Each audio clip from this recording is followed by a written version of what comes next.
नमस्कार साथियों, मैं रितेश आप लोगों को अपने YouTube चैनल PCS सॉल्यूशन 360 पर स्वागत है।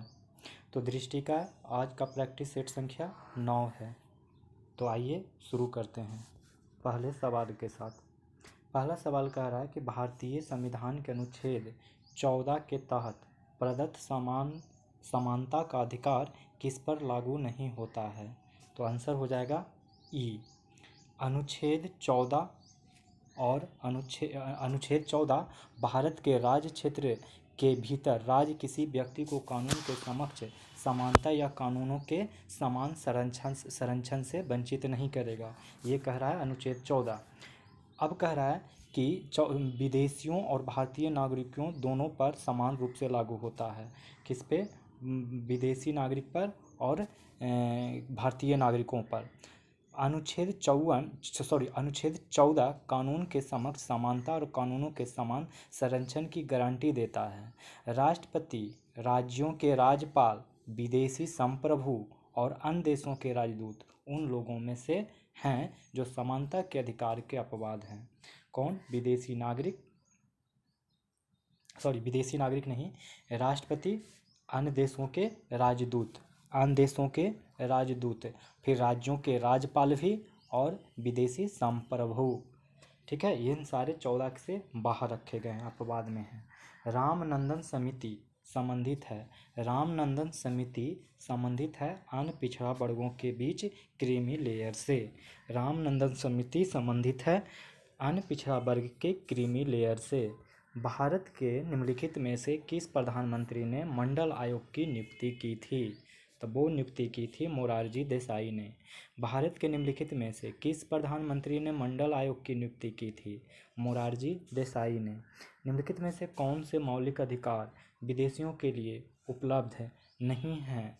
तो वो हैं अनुच्छेद 15 के तहत किए गए प्रावधान। निम्नलिखित में से कौन से मौलिक अधिकार विदेशियों के लिए उपलब्ध नहीं हैं?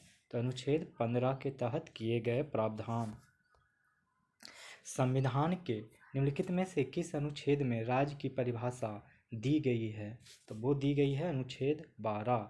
संविधान के निम्नलिखित में से किस अनुच्छेद में राज्य की परिभाषा दी गई है? तो अनुच्छेद 12 में।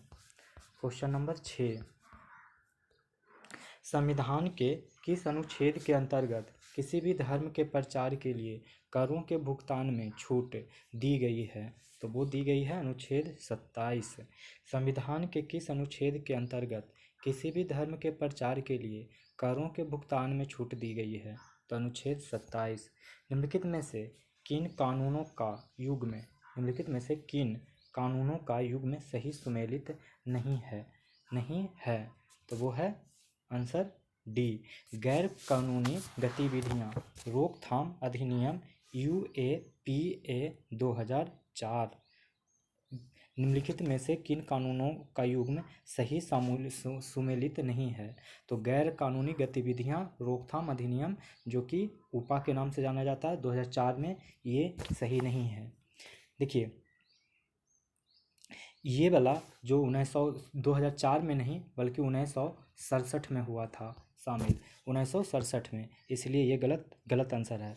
बाकी आतंकवाद निवारण अधिनियम पोटा 2002 के लिए 2002 में ये सही है। आतंकवाद निवारण अधिनियम पोटा ये 2002 में सही है। टाडा 1985 में सही है। आतंकवादी एवं विध्वंसकारी गतिविधियां निरोधक कानून टाडा हो गया, जो कि 1985 में आया था। फिर मीसा कानून, आंतरिक सुरक्षा व्यवस्था अधिनियम 1971 में आया था। आंतरिक सुरक्षा व्यवस्था अधिनियम मीसा 1971 में आया था। निम्नलिखित में से कौन सर्वोच्च न्यायालय और उच्च न्यायालय के अलावा किसी अन्य न्यायालय को रीट जारी करने का अधिकार दे सकता है? तो वो दे सकता है संसद। निम्नलिखित में से कौन सर्वोच्च न्यायालय और उच्च न्यायालय के अलावा किसी अन्य न्यायालय को रीट जारी करने का अधिकार दे सकता है? संसद।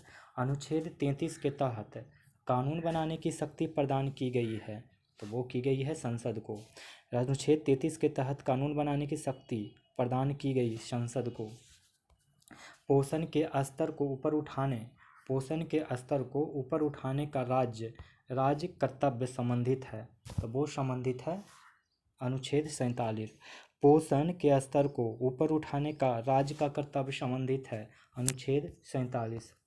राष्ट्रीय गौरव अपमान निवारण अधिनियम पारित किया गया था, तो वो किया गया था 1971 में। राष्ट्रीय गौरव अपमान निवारण अधिनियम पारित किया गया था 1971 में।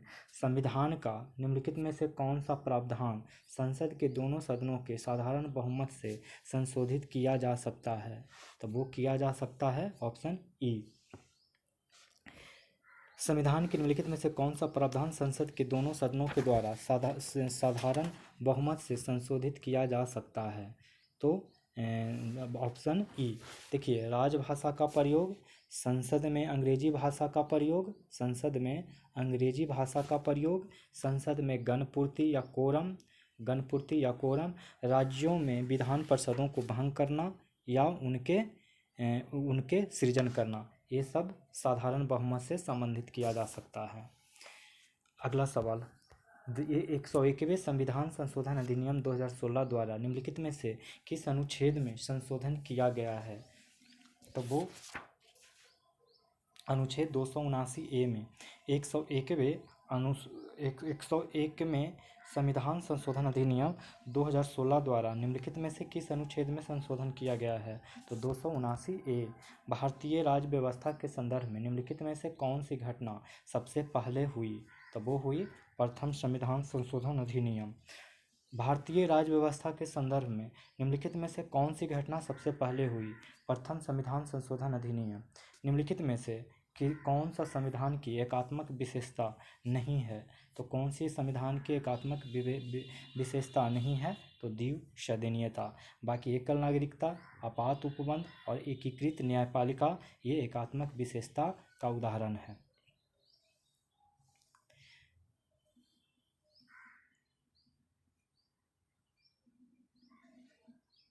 फिर से सुनिए, निम्नलिखित में से कौन सा संविधान की एकात्मक विशेषता नहीं है? तो द्विसदनीयता ये एकात्मक विशेषता के उदाहरण नहीं है। बाकी एकल नागरिकता, एकीकृत न्यायपालिका और आपात उपबंध ये हैं। और क्वेश्चन नंबर 16, भारत का संविधान का निम्नलिखित में से कौन सा भाग केंद्र और राज्यों के बीच प्रशासनिक संबंधों से संबंधित है? तो वो है भाग 11। संविधान का निम्नलिखित में से कौन सा भाग केंद्र और राज्यों के बीच प्रशासनिक संबंधों से संबंधित है? भाग 11। संविधान के निम्नलिखित में से कौन सा अनुच्छेद संघ द्वारा कुछ राज्यों को अनुदान से संबंधित है? तो वो है अनुच्छेद 275। संविधान का निम्नलिखित में से कौन सा अनुच्छेद संघ द्वारा कुछ राज्यों को अनुदान से संबंधित है? तो अनुच्छेद 275। अंतर्राज्यीय परिषद का प्रावधान संविधान के किस अनुच्छेद में निहित है? तो अनुच्छेद 263। अनुच्छेद 263। निम्नलिखित में से किस प्रधानमंत्री ने अंतर्राज्यीय परिषद की स्थापना की? तो बीपी सिंह ने। निम्नलिखित में से किस प्रधानमंत्री ने अंतर्राज्यीय परिषद की स्थापना की? बीपी सिंह ने। दिल्ली किस क्षेत्रीय परिषद का हिस्सा है? दिल्ली किस क्षेत्रीय परिषद का हिस्सा है? तो वो है उत्तरी क्षेत्रीय परिषद का। दिल्ली किस क्षेत्रीय परिषद का हिस्सा है? तो उत्तरी क्षेत्रीय परिषद। निम्नलिखित में से कौन सा अनुच्छेद मौलिक अधिकारों पर राष्ट्रीय आपातकाल के प्रभाव का वर्णन करता है? तो हो जाएगा ऑप्शन ई। देखिए, अनुच्छेद 358 और अनुच्छेद 359 मौलिक अधिकारों पर राष्ट्रीय आपातकाल के प्रभाव का वर्णन करता है। अनुच्छेद 358 और अनुच्छेद 19 द्वारा गारंटीकृत मौलिक अधिकारों को निलंबन से संबंधित है, जबकि 359 अन्य मौलिक अधिकारों 20 और 21 अनुच्छेद द्वारा गारंटीकृत को छोड़कर के निलंबन से संबंधित है। तो ऑप्शन ई हो जाएगा, क्योंकि दो सही है। 22 नंबर क्वेश्चन, भारतीय संविधान के भाग 5 के अनुसार निम्नलिखित में से कौन सा संघ के कार्यकारिणी का हिस्सा नहीं है? तो इसका आंसर क्या हो जाएगा? इसका आंसर संसद। भारतीय संविधान के भाग 5 के अनुसार निम्नलिखित में से कौन सा संघ के कार्यकारिणी का हिस्सा नहीं है? तो वो है संसद। निम्नलिखित में से कौन राष्ट्रपति के चुनाव में भाग नहीं लेता है? तो इसका आंसर हो जाएगा ई। देखिए, संसद के दोनों सदनों के मनोनीत सदस्य, राज्य विधान सभाओं के मनोनीत सदस्य, राज्य विधान परिषदों के सदस्य और दिल्ली तथा पुडुचेरी के विधान सभाओं के मनोनीत सदस्य राष्ट्रपति के चुनाव में भाग नहीं लेते हैं। तो देख लीजिए, संसद के दोनों सदस्यों के निर्वाचित सदस्य ये भाग लेते हैं। तो राज्यों के विधान सभाओं के निर्वाचित सदस्य भाग लेते हैं, राज्य विधान परिषदों के निर्वाचित सदस्य भाग नहीं लेते हैं, विधानसभा के मनोनीत सदस्य ये भाग नहीं लेते हैं। तो ऑप्शन ई। भारत के निम्नलिखित राष्ट्रपतियों में से कौन सबसे कम अंतर से चुना गया था? तो वो चुना गया था बीबी गिरी। भारत के निम्नलिखित राष्ट्रपतियों में से कौन सबसे कम अंतर से चुना गया था? तो बीबी गिरी। राष्ट्रपति आमतौर पर लोकसभा में सबसे बड़ी पार्टी या गठबंधन के नेता को प्रधानमंत्री नियुक्त करता है और उसे 1 महीने के भीतर सदन में विश्वास मत प्राप्त करने के लिए कहता है। राष्ट्रपति द्वारा पहली बार इस विवेक का प्रयोग किया गया था। तब वो प्रयोग किसका विवेक से प्रयोग किया गया था? कब? तो 1979 ईस्वी में। राष्ट्रपति आमतौर पर लोकसभा में सबसे बड़े पार्टी या गठबंधन नेता के प्रधानमंत्री नियुक्त करता है और उसे 1 महीने के भीतर सदन में विश्वास मत प्राप्त करने के लिए कहता है। राष्ट्रपति द्वारा पहली बार इस विवेक का प्रयोग किया गया था 1979। बिहार का भौगोलिक क्षेत्रफल है वो कितना है? तो वो है 94,163 वर्ग किलोमीटर। बिहार का भौगोलिक क्षेत्रफल है 94,163 वर्ग किलोमीटर। बिहार में जनसंख्या का लगभग कितना प्रतिशत कृषि उत्पादन में कार्यरत है? तो वो है 80%। बिहार में जनसंख्या का लगभग कितना प्रतिशत कृषि उत्पादन में कार्यरत है? 80%। भारत में फल उत्पादन के मामले में बिहार डैश स्थान है? तो वो है 8वां। भारत में फल उत्पादन के मामले में बिहार का 8वां स्थान है। जनवरी 2021 में बिहार के सड़क निर्माण विभाग ने निम्नलिखित में से किस कार्यक्रम के तहत बाईपास सड़कों का निर्माण करने का निर्णय लिया है? तो वो लिया है 7 निश्चय योजना। जनवरी 2021 में बिहार के सड़क निर्माण विभाग ने निम्नलिखित में से किस कार्यक्रम के तहत बाईपास सड़कों का निर्माण करने का निर्णय लिया है? 7 निश्चय योजना। बिहार सरकार ने किस वर्ष के अंत तक राज्य में प्रत्येक कृषि भूमि को कम दर पर बिजली कनेक्शन देने की घोषणा की है? तो वो की है मार्च 2022 में। बिहार सरकार ने किस वर्ष के अंत तक राज्य में प्रत्येक कृषि भूमि को कम दर पर बिजली कनेक्शन देने की घोषणा की है? तो मार्च 2022 तक। बिहार के कुल कृषि योग्य क्षेत्रफल का कितना प्रतिशत भाग गन्ने की खेती होती है? तो इसका आंसर हो जाएगा ऑप्शन ई। देखिए, बिहार में कृषि के अंतर्गत कुल क्षेत्रफल के लगभग 6% में गन्ना उगाया जाता है, जो कि ऑप्शन में नहीं है। तो आंसर हो जाएगा ई। आंसर क्या होगा? 6%। निम्नलिखित में से कौन सी नदी बिहार के मैदान के 2 असमान भागों में विभाजित करती है? तो इसका तो बहुत ही आसान जवाब है गंगा। 33 नंबर। बिहार में जिलों की संख्या क्या है? आपको पता है 38। इसमें तो कुछ बताने वाली बात ही नहीं है। कितना? 38। बिहार में एक जिले की औसत जनसंख्या कितनी है? तो वो कितनी है? तो वो हो जाएगा 27 इक्कीस दहाई 17,000 लाख 10 लाख 27,39,459। बिहार में एक जिले की औसत जनसंख्या कितनी है? तो 27,39,459। बिहार के विषय में निम्नलिखित में से कौन से जनगणना आंकड़े सही नहीं हैं? तो कौन से सही नहीं हैं? तो इसका आंसर क्या हो जाएगा? ई ऑप्शन सही नहीं है। उच्चतम घनत्व बिहार के कौन से जिला में है? तो शिवहर। देख लेते हैं। पटना बिहार का सबसे अधिक आबादी वाला जिला है। तो ये तो सही बात है कि सर्वाधिक आबादी वाला जिला कौन है? पटना। और इसी तरीके से आप याद रख लीजिए कि सबसे कम आबादी वाला जिला शेखपुरा। दूसरा, राज्य के जनसंख्या घनत्व 1106 है। 1106 प्रति व्यक्ति प्रति वर्ग किलोमीटर है। तो आप लोग को याद करना होगा कि जनसंख्या घनत्व कितना है, तो 1106 प्रति वर्ग किलोमीटर।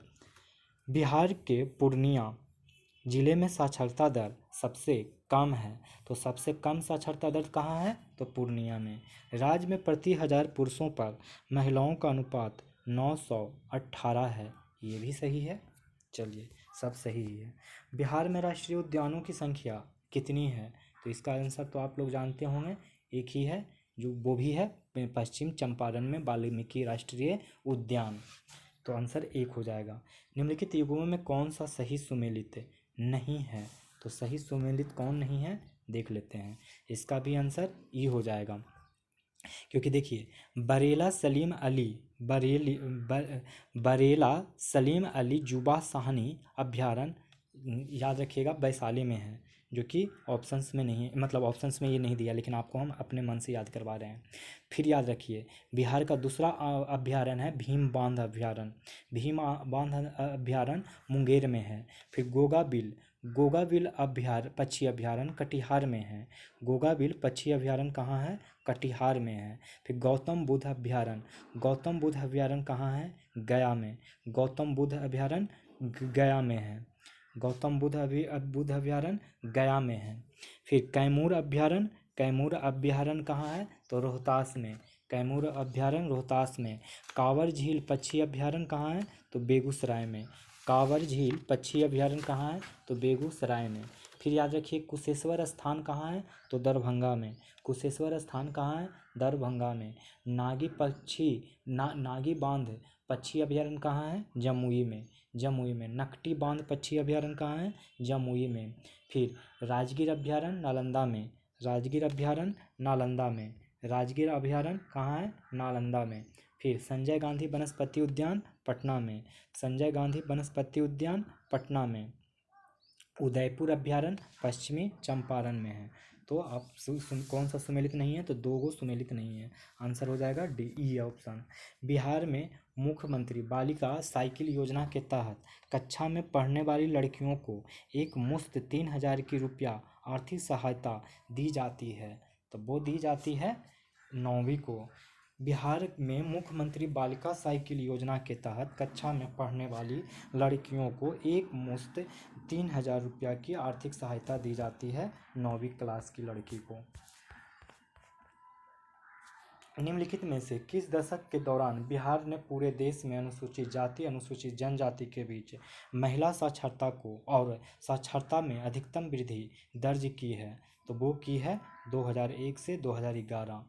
निम्नलिखित में से किस दशक के दौरान बिहार ने पूरे देश में अनुसूचित जाति अनुसूचित जनजाति के बीच महिला साक्षरता और साक्षरता में अधिकतम वृद्धि दर्ज की है, तो 2001 से 2011 में। निम्नलिखित में से कौन सी नदी बिहार में गंगा के दक्षिण से आकर नहीं मिलती है, तो वो नहीं मिलती है गंडक। निम्नलिखित में से कौन सी नदी बिहार में गंगा को दक्षिण से आकर नहीं मिलती है, तो आंसर क्या होगा, गंडक। 41 नंबर देखिए, 41 कह रहा है बिहार का निम्नलिखित में से कौन सा बांध संबंधित नदी के साथ सुमेलित नहीं है, तो इसका आंसर आप लोग को पता होगा, ये होने वाला है। क्योंकि देखिए फुलवारी बांध कहाँ है, तो तिलैया नदी पे नवादा में। फुलवारी बांध कहाँ है, तो तिलैया नदी नवादा में। फिर श्रीखंडी बांध कहाँ है, श्रीखंडी में। और ये है जमुई में। कहाँ है, जमुई में। फिर देखिए खड़गपुर झील कहाँ है, तो मुंगेर में मान नदी पर। फिर गाय घाट बांध कहाँ है, फिर बघारा नदी पर और मुंगेर में है। फुलवरिया बांध आप याद रखिएगा 1988 में बनाया गया था। फुलवरिया बांध 1988 में। श्रीखंडी बांध 1965 में बनाया गया था। और खड़गपुर बांध आपको पता होना चाहिए कि 1876 में ही बनाया गया था।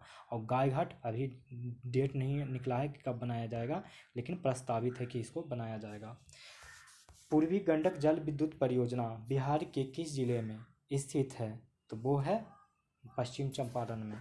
पूर्वी गंडक जल विद्युत परियोजना बिहार के किस जिले में स्थित है, तो पश्चिमी चंपारण में। बिहार में गंगा नदी के उत्तर में स्थित जिला है, तो वो कौन है, आंसर हो जाएगा ई। बिहार में गंगा नदी के उत्तर में स्थित बिहार के ज़िले कौन से हैं, तो बताता हूँ, देखिएगा ऑप्शन में मिल जाएंगे। पश्चिम चंपारण, पूर्वी चंपारण, बेगूसराय, खगड़िया, सुपौल, मधेपुरा, सहरसा, किशनगंज, अररिया, कटिहार, किशनगंज, दरभंगा, समस्तीपुर, मधुबनी, मुजफ्फरपुर, सीतामढ़ी, सिवान, सारण, वैशाली, गोपालगंज, शिवहर, पूर्णिया।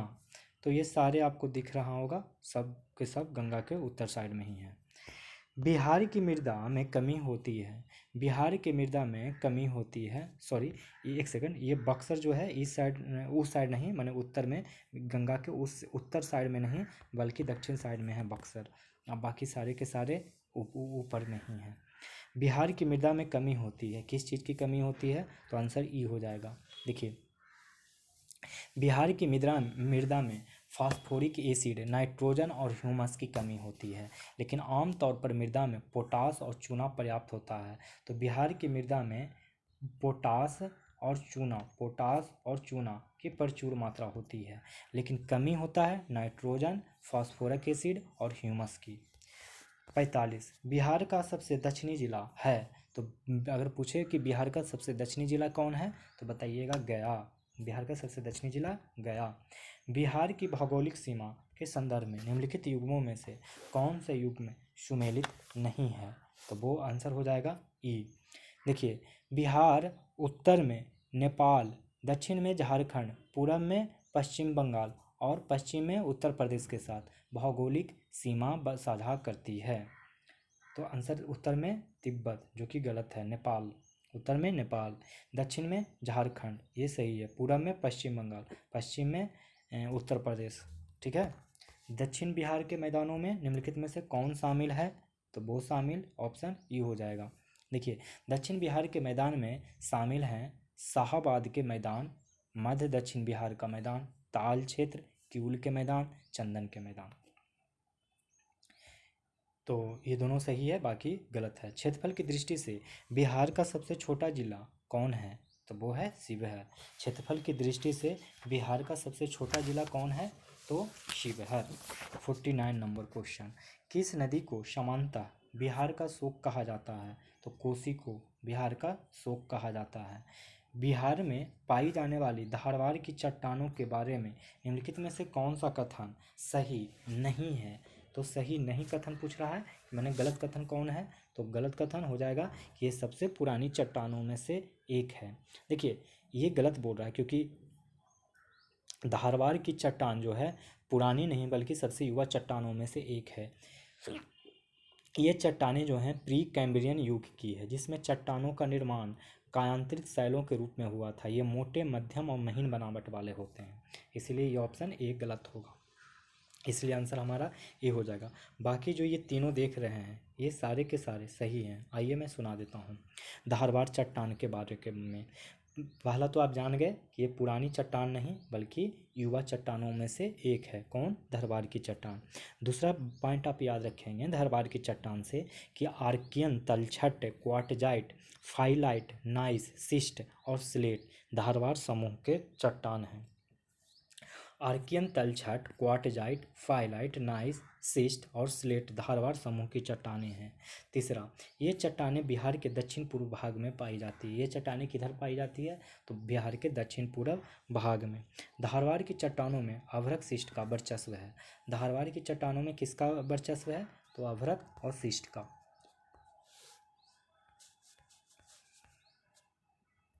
हाल ही में खबरों में रहा प्रकाश पोर्टल निम्नलिखित में से किससे संबंधित है, तो वो संबंधित है विद्युत संयंत्रों को कोयले की आपूर्ति। हाल ही में खबरों में रहा शब्द प्रकाश पोर्टल निम्नलिखित में से किससे संबंधित है, तो विद्युत संयंत्रों को कोयले की आपूर्ति से। निम्नलिखित में से किस अर्थशास्त्री ने अर्थव्यवस्था को धन का विज्ञान कहा है, तो वो कहा है एडम स्मिथ। निम्नलिखित में से किस अर्थशास्त्री ने अर्थव्यवस्था को धन का विज्ञान कहा है, तो एडम स्मिथ ने। स्वतंत्र भारत में राष्ट्रीय आय का सबसे पहले आकलन किसकी अध्यक्षता में किया गया, तो वो किया गया पीसी महालनोबिस। पीसी महालनोबिस। सदाबहार क्रांति निम्नलिखित में से किससे संबंधित है, तो वो संबंधित है टिकाऊ कृषि से। सदाबहार क्रांति निम्नलिखित में से किससे संबंधित है? तो टिकाऊ कृषि से। कंपनी अधिनियम में कॉरपोरेट उत्तरदायित्व का प्रावधान कब शामिल किया गया है? तो वो शामिल किया गया है 2013 में। कंपनी अधिनियम में कॉरपोरेट सामाजिक उत्तरदायित्व का प्रावधान कब शामिल किया गया है? तो 2013 में। निम्नलिखित में से किस उद्यम को महारत्न कंपनी का दर्जा प्राप्त नहीं है? तो वो प्राप्त नहीं है MTNL को। बाकी PGCIL को, HPCL को, VEL को मतलब कि प्राप्त है। निम्नलिखित में से किस उद्यम को महारत्न कंपनी का दर्जा प्राप्त नहीं है? तो MTNL को प्राप्त नहीं है। अब देखिए 57 नंबर, राष्ट्रीय विकास परिषद का अध्यक्ष कौन होता है? तो वो होता है प्रधानमंत्री। राष्ट्रीय विकास परिषद का अध्यक्ष कौन होता है? प्रधानमंत्री। 58 नंबर देखिए, 58 नंबर में कह रहा है कि कौन सा युग्म सुमेलित नहीं है? तो इसका आंसर क्या हो जाएगा कि प्रधानमंत्री श्रम योगी मानधन योजना 2020 में नहीं बल्कि 2019 में हुआ था। कब हुआ था? 2020 में नहीं बल्कि कब? 2019 में। बाकी अटल पेंशन योजना 2015 में, प्रधानमंत्री स्वनिधि योजना 2020 में, श्रमेव जयते, सत्यमेव होना चाहिए तो लिखा है श्रमेव जयते कार्यक्रम 2014 में। श्रमेव जयते कार्यक्रम 2014 में, प्रधानमंत्री स्वनिधि योजना 2020 में, 2015 में अटल पेंशन योजना, प्रधानमंत्री श्रम योगी मानधन योजना 2019 का ये प्रोजेक्ट है। मनरेगा कार्यक्रम के अंतर्गत एक वर्ष में कितने दिनों के लिए रोजगार की गारंटी दी गई है? तब वो दी गई है 100 दिन। मनरेगा कार्यक्रम के अंतर्गत एक वर्ष में कितने दिनों के लिए रोजगार की गारंटी दी गई है? तो 100 दिन। निम्नलिखित में से कौन सा मुद्रास्फीति से संबंधित है? तो वो संबंधित है फिलिप्स वक्र से। निम्नलिखित में से कौन सा मुद्रास्फीति से संबंधित है? फिलिप्स वक्र से। 61 का आंसर। निम्नलिखित में से कौन सी दुर्लभ उपमुद्रा का उदाहरण नहीं है? तो वो है रुपया। निम्न में से कौन सी दुर्लभ मुद्रा का उदाहरण नहीं है? रुपया। ट्रेजरी बिल जारी किया जाता है, तो वो किया जाता है भारतीय रिजर्व बैंक के द्वारा। ट्रेजरी बिल जारी किया जाता है भारतीय रिजर्व बैंक के द्वारा। भारतीय प्रतिभूति और विनिमय बोर्ड अधिनियम कब पारित किया गया है? तो वो पारित किया गया है 1992 ईस्वी में। भारतीय प्रतिभूति और विनिमय बोर्ड अधिनियम कब पारित किया गया है? तो 1992 ईस्वी में। 64 का कह रहा है निम्नलिखित में से कौन सा प्रत्यक्ष कर का उदाहरण नहीं है? तो वो कौन नहीं है? तो वो है संपत्ति कर। निम्नलिखित में से कौन सा प्रत्यक्ष कर का उदाहरण नहीं है? तो संपत्ति कर। GST परिषद का अध्यक्ष होता है, तो GST परिषद का अध्यक्ष होता है केंद्रीय वित्त मंत्री। GST परिषद का अध्यक्ष होता है केंद्रीय वित्त मंत्री। निम्नलिखित में से कौन क्षेत्रीय व्यापक आर्थिक भागीदार यानी RCEP regional comprehensive economic partnership का सदस्य नहीं है? तो इसका आंसर हो जाएगा भारत नहीं है। बाकी चीन, जापान, ऑस्ट्रेलिया, जापान है। निम्नलिखित में से कौन सा देश क्षेत्रीय व्यापक आर्थिक भागीदार RCEP का सदस्य नहीं है? तो भारत नहीं है। भारत शंघाई सहयोग संगठन का पूर्ण सदस्य कब बना? तब वो बना 2017 में। भारत शंघाई सहयोग संगठन का पूर्ण सदस्य कब बना? तो 2017 में। निम्नलिखित में से कौन सा बहुआयामी निर्धनता सूचकांक के संकेतकों में से एक नहीं है? तो इसका सही जवाब क्या हो जाएगा? इसका सही जवाब हो जाएगा इंटरनेट कनेक्शन। निम्नलिखित में से कौन सा बहुआयामी निर्धनता सूचकांक के संकेतकों में से एक नहीं है? Internet connection. बाकी बाल मृत्यु दर, विद्यालय में उपस्थिति, स्वच्छता, विद्यालय में उपस्थिति, बाल मृत्यु दर, ये सारे के सारे बहुआयामी निर्धनता सूचकांक के संकेतक हैं। देखेंगे 69 नंबर क्वेश्चन। 69 नंबर क्वेश्चन कर रहा है कि आर्थिक सर्वेक्षण, जिसको कि छोड़ देना है, 70 नंबर देखेंगे। नवीकरणीय ऊर्जा से संबंधित घरेलू निर्माण उद्योग को बढ़ावा देने के लिए सोलर इन्वर्टरों पर शुल्क 5% से बढ़ाकर कितना प्रतिशत किया गया है? तो वो किया गया है 20%।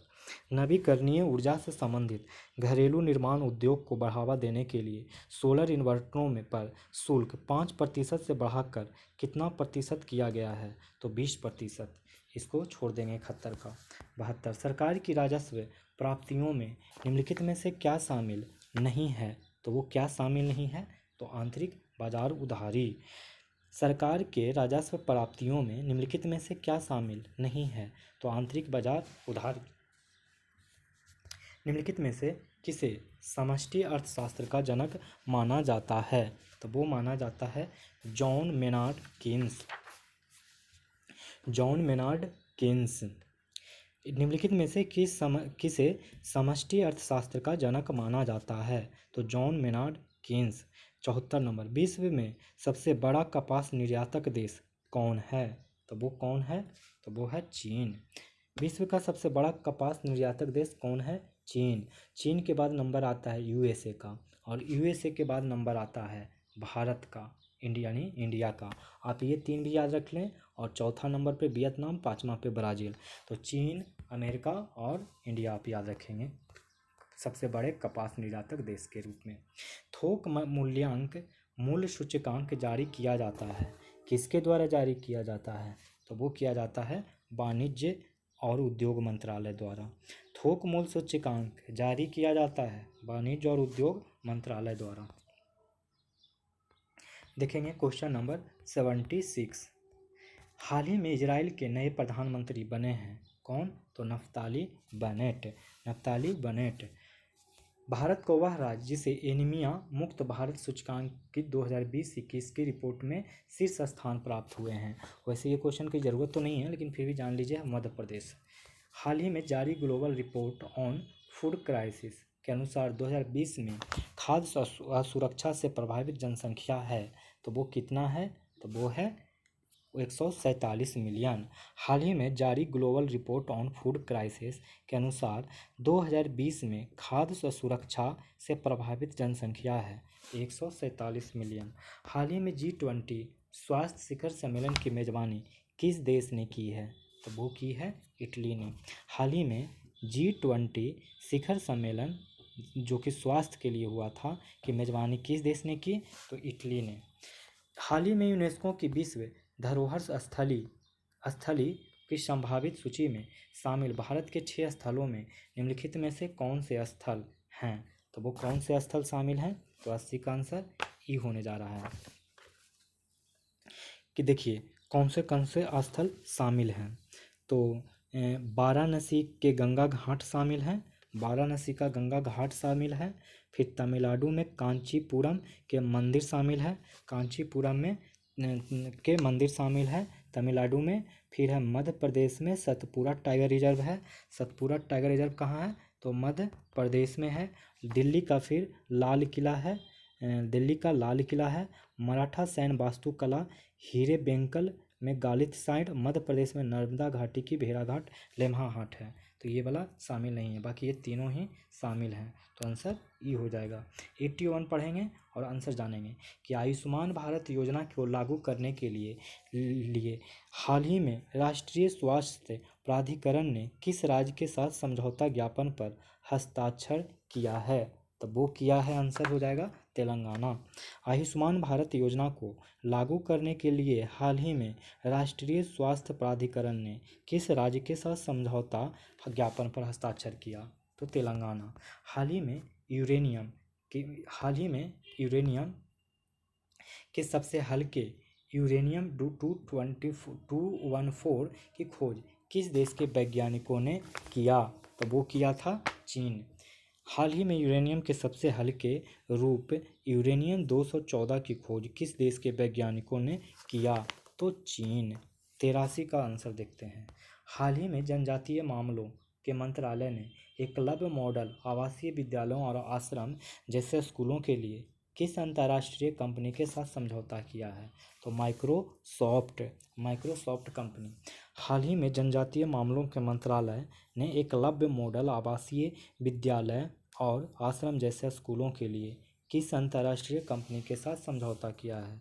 माइक्रोसॉफ्ट। हाल ही में आरबीआई ने कोरोना के दूसरी लहर से होने वाले आर्थिक दुष्प्रभावों को रोकने के लिए किस नीति की शुरुआत की है? तो वो हीलिंग टच। हाल ही में आरबीआई ने कोरोना की दूसरी लहर से होने वाले आर्थिक दुष्प्रभावों को रोकने के लिए किस नीति की शुरुआत की है? तो हीलिंग टच। निम्नलिखित में से किस फंगस को ब्लैक फंगस भी कहा जाता है? तब वो कहा जाता है म्यूकरमाइकोसिस। निम्नलिखित में किस फंगस को ब्लैक फंगस भी कहा जाता है? तो म्यूकरमाइकोसिस। हाल ही में मिस यूनिवर्स 2020 का खिताब जीतने वाली एंड्रिया मेजा किस देश के नागरिक हैं? तो वो हैं मैक्सिको। हाल ही में मिस यूनिवर्स 2020 का खिताब जीतने वाली एंड्रिया मेजा किस देश के नागरिक हैं? तो मैक्सिको। देखते हैं अब 87 नंबर क्वेश्चन। कह रहा है कि फीफा अंडर-17 महिला विश्व कप 2022 आयोजित की जाएगी। तो ये आयोजित की जाएगी भारत में। फीफा अंडर-17 महिला विश्व कप 2022 आयोजित की जाएगी भारत में। हाल ही में प्रकाशित नेहरू, तिब्बत और चीन पुस्तक के लेखक हैं। तो वो कौन हैं? तो वो हैं अवतार सिंह भसीन। हाल ही में प्रकाशित नेहरू, तिब्बत और चीन पुस्तक के लेखक कौन हैं? तो अवतार सिंह भसीन हैं। अब देखते हैं नेक्स्ट सवाल। कह रहा है कि हाल ही में किस राज्य ने भारत रत्न और पद्म पुरस्कारों की तर्ज पर राज्य रत्न पुरस्कार स्थापित करने का निर्णय लिया है? तब वो कौन सा राज्य है? असम। हाल ही में किस राज्य ने भारत रत्न और पद्म पुरस्कारों की तर्ज पर राज्य रत्न पुरस्कार स्थापित करने का निर्णय लिया है? असम ने। हाल ही में आयोजित फ्रेंच ओपन टेनिस टूर्नामेंट 2021 की पुरुष एकल श्रेणी के विजेता कौन बना है? तो वो बना है नोवाक जोकोविच। हाल ही में आयोजित फ्रेंच ओपन टेनिस टूर्नामेंट 2021 की पुरुष एकल श्रेणी का विजेता कौन बना है? तो नोवाक जोकोविच। हाल ही में किस देश ने भारत के साथ अंतर्राष्ट्रीय सौर गठबंधन फ्रेमवर्क समझौता और अनुसमर्थन के साधन पर हस्ताक्षर किया है? तब वो किया है डेनमार्क। कौन किया है? डेनमार्क। हाल ही में किस देश ने भारत के साथ अंतर्राष्ट्रीय सौर गठबंधन फ्रेमवर्क समझौते इसाफा और अनुसमर्थन के साधन पर हस्ताक्षर किया है? तो डेनमार्क ने। 17 जून 2021 को institute for economics and peace द्वारा जारी किए गए वैश्विक शांति सूचकांक में कौन सा देश शीर्ष पर है? तो वो है आइसलैंड। 17 जून 2021 को institute for economics and peace द्वारा जारी किए गए वैश्विक शांति सूचकांक में कौन सा देश शीर्ष पर है? तो आइसलैंड। बिहार का आर्थिक समीक्षा छोड़ दीजिए, बिहार का आर्थिक समीक्षा फिर से छोड़ देना है। ये सब दोस्तों छोड़ दीजिए, कोई फ़ायदा है नहीं पढ़ने का, नया वाला पढ़ लीजिएगा। 97 छोड़ दीजिए, 98 छोड़ दीजिए। अब 99 से देखते हैं। 99 में कह रहा है कि प्रधानमंत्री मातृ वंदना योजना के बारे में निम्नलिखित में से कौन सा कथन सही नहीं है? तो इसका जो सही कथन नहीं है वो कौन सा हो जाएगा? तो इसका ई हो जाने वाला है सही आंसर। देखिए ई में कैसे बनेगा। प्रधानमंत्री मातृ वंदना योजना की शुरुआत 1 जनवरी 2017 को हुई थी। ये सही है। इसमें केंद्र तथा राज्य के अनुपात 60-40 का अनुपात है, तो ये भी एक तरीके से देखा जाए तो सही ही है। फिर 5,000 की सहायता राशि 5 किस्तों में दी जाती है, ये गलत है। हाँ, 5 किस्तों में नहीं, 3 किस्तों में दी जाती है। 5,000 की सहायता राशि 3 किस्तों में। वह राशि केवल पहले 2 प्रसव के लिए प्रदान किया जाता है। पहले प्रसव नहीं, पहले 2 प्रसव के लिए प्रदान किया जाता है। तो इसका आंसर सी और डी गलत। 5,000 की सहायता राशि 3 किस्तों में दी जाती है और पहले प्रसव के लिए नहीं, पहले 2 प्रसव के लिए दी जाती है। बिहार में मुख्यमंत्री कन्या विवाह योजना के अंतर्गत शादी के समय लड़की के परिवार को कितनी वित्तीय सहायता राशि प्रदान की जाती है? तो वो प्रदान की जाती है 100 का आंसर क्या हो जाएगा? 5,000। बिहार में मुख्यमंत्री कन्या विवाह योजना के अंतर्गत शादी के समय लड़की के परिवार को कितनी वित्तीय सहायता दी जाती है? तो 5,000 रुपया। 101 का छोड़ देना है, 102 छोड़ देना है। अब देखिए 103। हाल ही में चर्चा में रहा कैसरिया बौद्ध स्तूप बिहार के किस जिले में स्थित है? तो वो स्थित है पूर्वी चंपारण में। हाल ही में चर्चा में रहा केसरिया बौद्ध स्तूप बिहार के किस जिले में स्थित है? पूर्वी चंपारण में। बिहार सरकार ने जून 2021 में आए किस चक्रवात तूफान से हुए फसल नुकसान को देखते हुए किसानों को मुआवजा दिए जाने की घोषणा की है? तो वो है यास चक्रवात। बिहार सरकार ने जून 2021 में आए किस चक्रवाती तूफान से हुए फसल नुकसान को देखते हुए किसानों को मुआवजा दिए जाने की घोषणा की है? यास चक्रवात। हाल ही में बिहार के किस जिले में पुरानी नगर सभ्यता के अवशेष मिले हैं? तो वो मिले हैं मधुबनी। हाल ही में बिहार के किस जिले में पुरानी नगर सभ्यता के अवशेष मिले हैं? मधुबनी।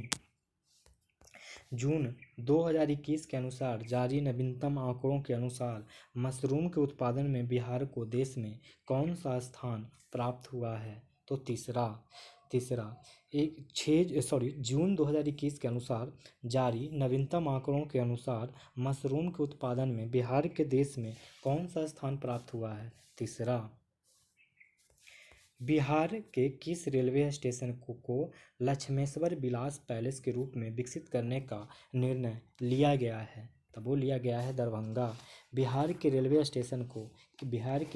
किस रेलवे स्टेशन को लक्ष्मेश्वर विलास पैलेस के अनुरूप में विकसित करने का निर्णय लिया गया है? तो वो हो जाएगा आंसर दरभंगा। 108 का 108 छोड़ना है। 109। बिहार में बाल बजट की प्रक्रिया किस वर्ष से शुरू किया गया? तो इसका आंसर हो जाएगा ई। बिहार में बाल बजट की प्रक्रिया की शुरुआत वित्तीय वर्ष 2013 से 14 में किया गया। कब किया गया? 2013 से 14 में बाल बजट की प्रक्रिया की शुरुआत। बिहार हरित बजट छोड़ दीजिए, 11 छोड़ दीजिए, 12 पकड़ लीजिए। 2019-20 में गेहूं की सर्वाधिक उत्पादकता वाला जिला कौन सा है? तो वो है बेगूसराय। इसको भी छोड़ना ही था। मई 2020 में लॉकडाउन के दौरान बिहार में लौटे 20 लाख प्रवासियों में सर्वाधिक प्रवासी किस राज्य से आए थे? गुजरात से आए थे। मई 2020 में लॉकडाउन के दौरान बिहार लौटे 20 लाख प्रवासियों में सर्वाधिक प्रवासी किस राज्य से आए थे? तो गुजरात से आए थे। मई 2021 में वैशाख पूर्णिमा पर भगवान बुद्ध को कौन सी जयंती मनाई गई? तो वो मनाई गई 2565वीं जयंती। 2565वीं जयंती भगवान बुद्ध की मनाई गई मई 2021 में।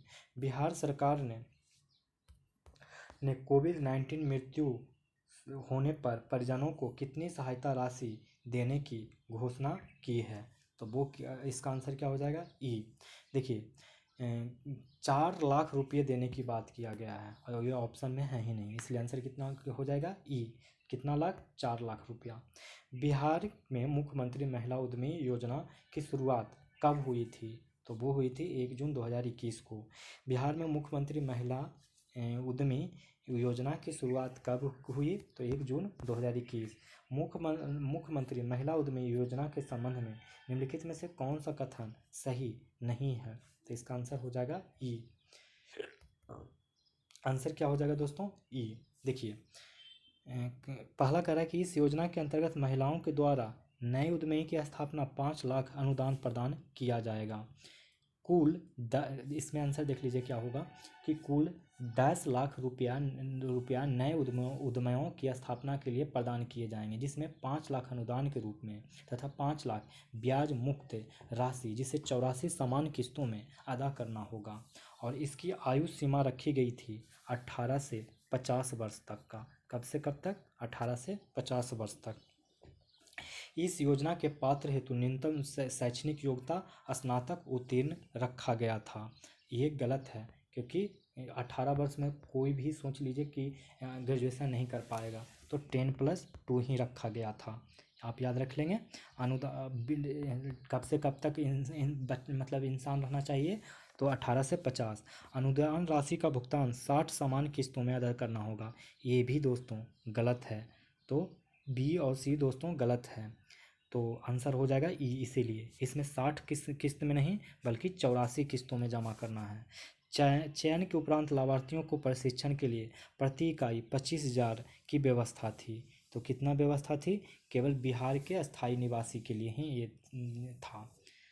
चलिए, हाल ही में समाचारों में रहा पद A76 है। तो ये क्या है A76? तो बर्फ में एक विशाल टुकड़ा। हाल ही में समाचारों में रहा पद A76 है, बर्फ का एक विशाल टुकड़ा।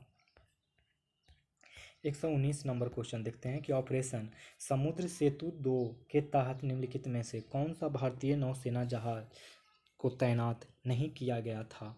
तो वो है INS रणविजय।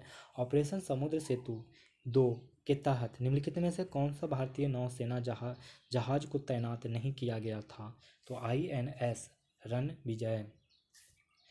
अब देखेंगे 120, निम्नलिखित में से किसे मई 2021 में गोल्डन वीज़ा दिया गया था?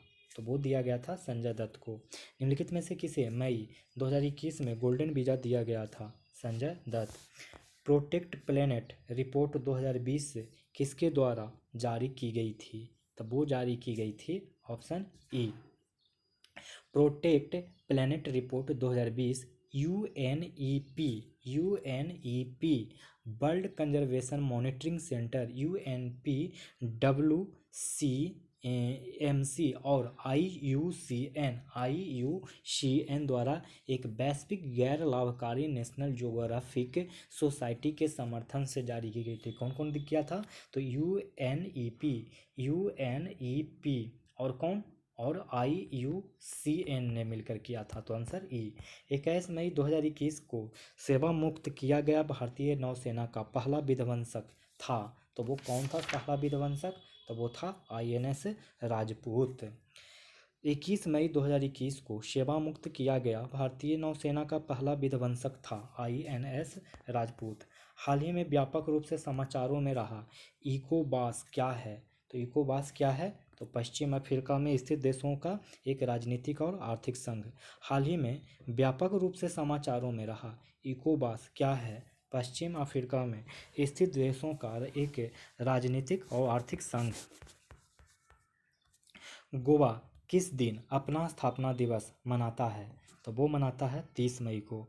गोवा किस दिन अपना स्थापना दिवस मनाता है? 30 मई को।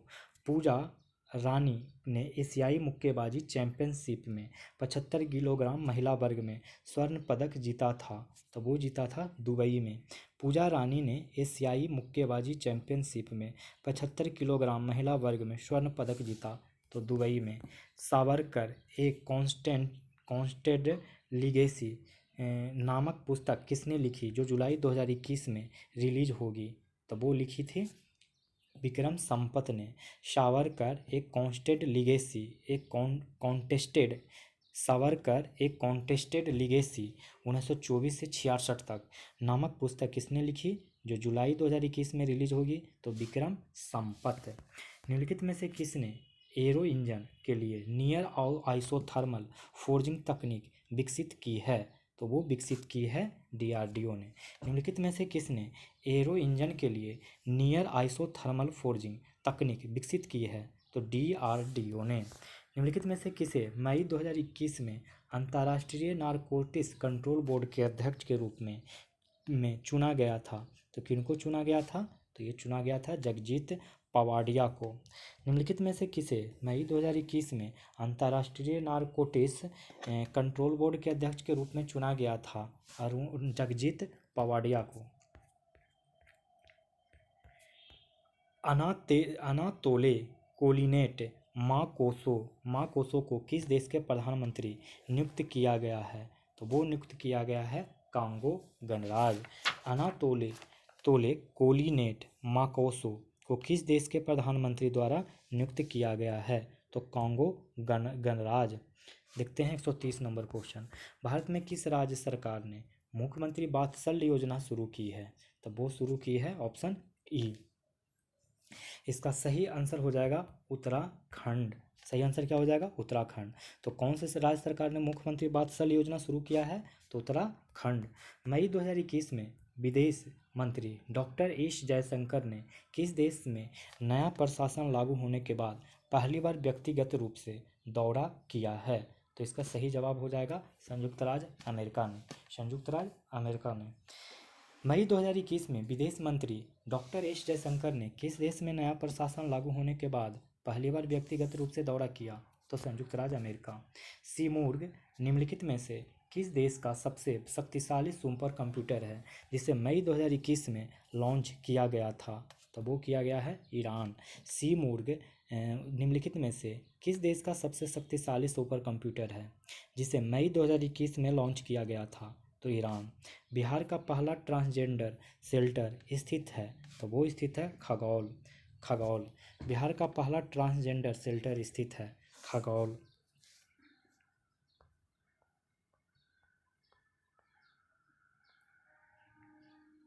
134 बिहार बाल सहायता योजना कब शुरू की गई थी? तो ये शुरू की गई थी 30 मई 2021। बिहार बाल सहायता योजना कब शुरू की गई थी? तो 30 मई 2021।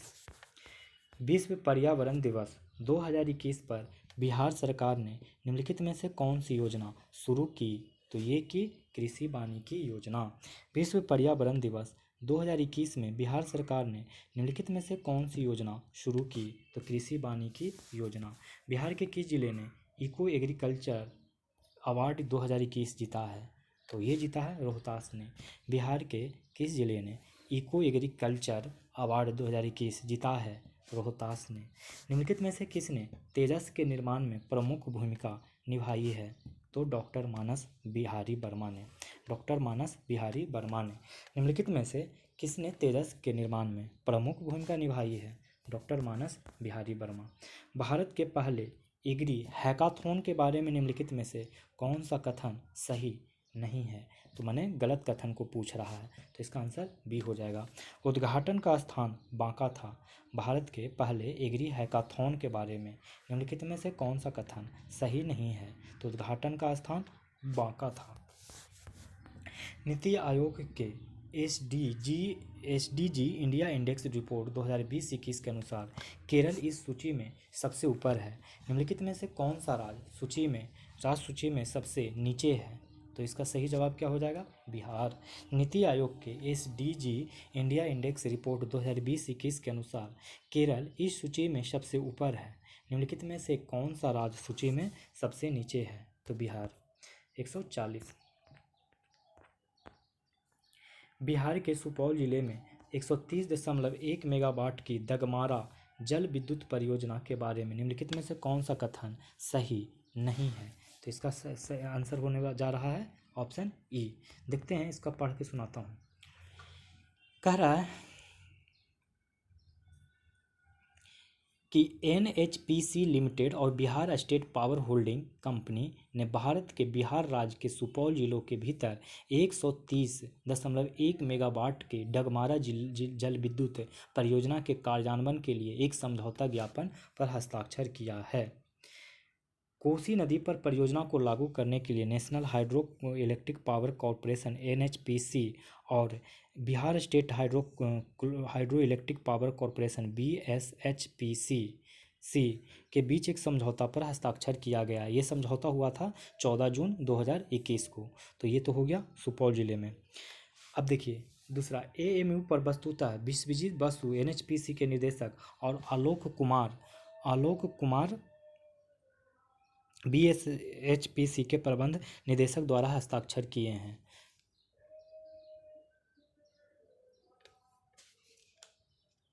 तो ये वाला तो हो गया। अब नेक्स्ट देखते हैं कि बिहार सरकार परियोजना पर व्यय के लिए 700 करोड़ रुपया प्रदान करेगी।